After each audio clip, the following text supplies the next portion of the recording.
اور جب انہوں نے پرندوں کا جائزہ لیا تو کہنے لگے کیا سبب ہے مجھے ہدہد نظر نہیں آتا، کیا کہیں غائب ہو گیا ہے؟ میں اسے سخت سزا دوں گا یا ذبح کر ڈالوں گا یا میرے سامنے اپنی بے قصوری کی واضح دلیل پیش کرے۔ ابھی تھوڑی دیر ہوئی تھی کہ ہدہد آ موجود ہوا اور کہنے لگا کہ مجھے ایک ایسی چیز معلوم ہوئی ہے جس کی آپ کو خبر نہیں، اور میں آپ کے پاس ملک سبا سے ایک یقینی خبر لے کر آیا ہوں۔ میں نے ایک عورت دیکھی کہ ان لوگوں پر حکومت کرتی ہے اور ہر چیز اسے میسر ہے اور اس کا ایک شاندار تخت ہے۔ میں نے دیکھا کہ وہ اور اس کی قوم اللہ کو چھوڑ کر آفتاب کو سجدہ کرتے ہیں، اور شیطان نے ان کے اعمال انہیں آراستہ کر دکھائے ہیں اور ان کو رستے سے روک رکھا ہے، بس وہ رستے پر نہیں آتے اور نہیں سمجھتے ہیں کہ اللہ کو جو آسمان اور زمین میں چھپی چیزوں کو ظاہر کر دیتا اور تمہارے پوشیدہ اور ظاہر اعمال کو جانتا ہے، کیوں سجدہ نہ کریں؟ اللہ کے سوا کوئی عبادت کے لائق نہیں، وہی عرش عظیم کا مالک ہے۔ سلیمان نے کہا اچھا، ہم دیکھیں گے تو نے سچ کہا ہے یا تو جھوٹا ہے۔ یہ میرا خط لے جا اور اسے ان کی طرف ڈال دے، پھر ان کے پاس سے ہٹ جانا اور دیکھنا کہ وہ کیا جواب دیتی ہیں۔ ملکہ نے کہا کہ دربار والو، مجھ تک ایک نامہ گرامی پہنچایا گیا ہے، وہ سلیمان کی طرف سے ہے اور مضمون یہ ہے کہ شروع اللہ کا نام لے کر جو بڑا مہربان نہایت رحم والا ہے، بعد اس کے یہ کہ مجھ سے سرکشی نہ کرو اور مطیع و فرما بردار ہو کر میرے پاس چلے آؤ۔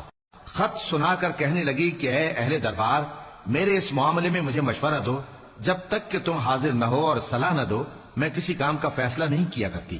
وہ بولے کہ ہم بڑے زوراور اور سخت جنگجو ہیں اور حکم آپ کے اختیار میں ہے، تو جو حکم دیجیے گا اس کے انجام پر نظر کر لیجیے گا۔ اس نے کہا کہ بادشاہ جب کسی شہر میں داخل ہوتے ہیں تو اس کو تباہ کر دیتے ہیں اور وہاں کے عزت والوں کو ذلیل کر دیا کرتے ہیں، اور اسی طرح یہ بھی کریں گے، اور میں ان کی طرف کچھ تحفہ بھیجتی ہوں اور دیکھتی ہوں کہ قاصد کیا جواب لاتے ہیں۔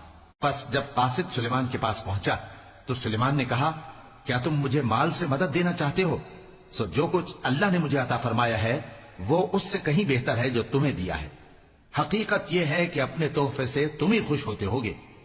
ان کے پاس واپس جاؤ، اب ہم ان پر ایسے لشکر لے کر حملہ کریں گے جن کے مقابلے کی ان میں طاقت نہ ہوگی، اور ان کو وہاں سے بے عزت کر کے نکال دیں گے اور وہ ذلیل ہوں گے۔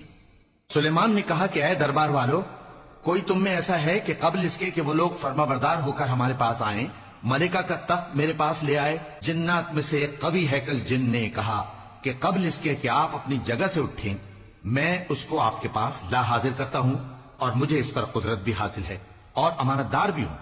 ایک شخص جس کو کتاب الہی کا علم تھا کہنے لگا کہ میں آپ کی آنکھ کے جھپکنے سے پہلے پہلے اسے آپ کے پاس حاضر کیے دیتا ہوں۔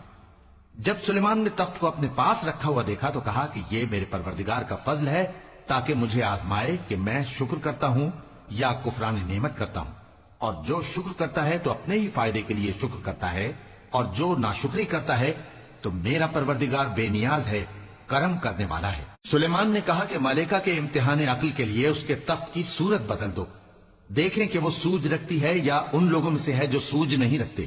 پھر جب وہ آ پہنچی تو پوچھا گیا کہ کیا آپ کا تخت بھی اسی طرح کا ہے؟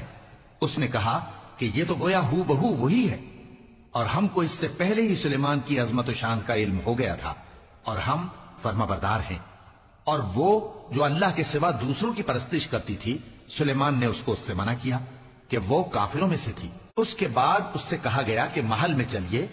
جب اس نے اس کے فرش کو دیکھا تو اسے پانی کا حوض سمجھا اور کپڑا اٹھا کر اپنی پنڈلیاں کھول دی۔ سلیمان نے کہا یہ ایسا محل ہے جس کے نیچے بھی شیشے جڑے ہوئے ہیں۔ وہ بول اٹھی کہ پروردگار، میں اپنے آپ پر ظلم کرتی رہی تھی، اور اب میں سلیمان کے ساتھ اللہ رب العالمین پر ایمان لاتی ہوں۔